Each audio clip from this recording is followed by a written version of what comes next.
ओम श्रीमद् वाल्मीकि रामायणे युद्धकाण्डे 1/4 सर्ग भाग 3। राक्षसा विस्मयं जग्मुः सहसाभिनिपीडिताः वानरैर्मेघसङ्काशैः शक्रतुल्यपराक्रमैः। मेघ के समान काले एवं भयंकर तथा इंद्रतुल्य पराक्रमी वानरों द्वारा सहसा पीड़ित होने के कारण राक्षसों को बड़ा विस्मय हुआ। महान शब्दो भवत् तत्र बलौघस्याभिवर्ततः सागरस्येव भिन्नस्य यथा स्यात् सलिलस्वनः। जैसे सेतु को विदीर्ण कर अथवा मर्यादा को तोड़कर बहने वाला समुद्र के जल का महान शब्द होता है, उसी प्रकार वहां आक्रमण करती हुई विशाल वानर सेना का महान कोलाहल हो रहा था। तेन शब्देन महता सप्रकारा सतोरणा लंका प्रचलिता सर्वा सशैल वनकानना। उस महान कोलाहल से परकोटों, फाटकों, पर्वतों, वनों तथा काननों सहित समूची लंकापुरी में हलचल मच गई। राम लक्ष्मण गुप्ता सा सुग्रीवेण च वाहिनी बभूव दुर्धर्षतरा सर्वैरपि सुरासुरैः। श्री राम, लक्ष्मण और सुग्रीव से सुरक्षित वह विशाल वानर वाहिनी से मस्त सेवाओं और असुरों के लिए भी अत्यंत दुर्जय हो गई थी।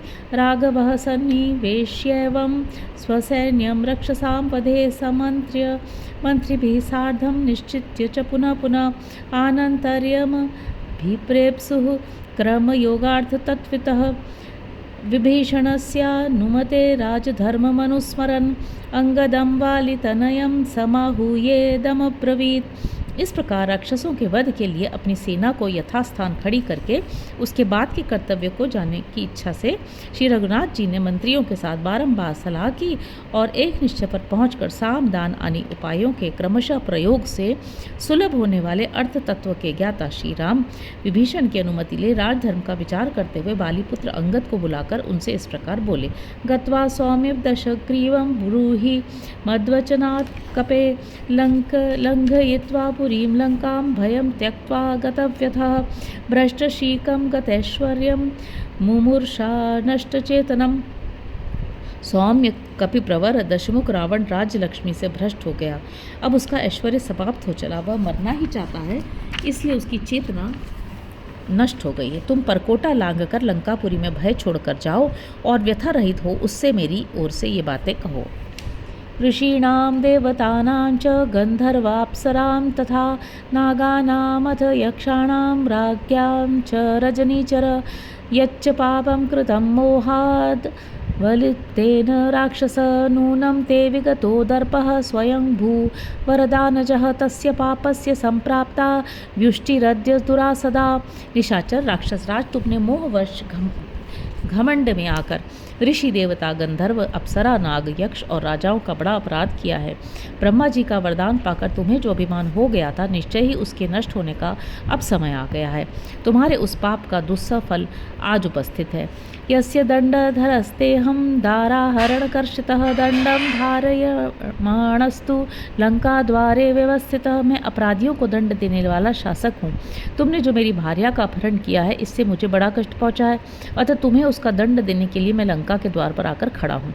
पदवीं देवतानां च महर्षीणां च राक्षस राजर्षीणां च सर्वेषां गमिष्यसि युधि स्थिरः।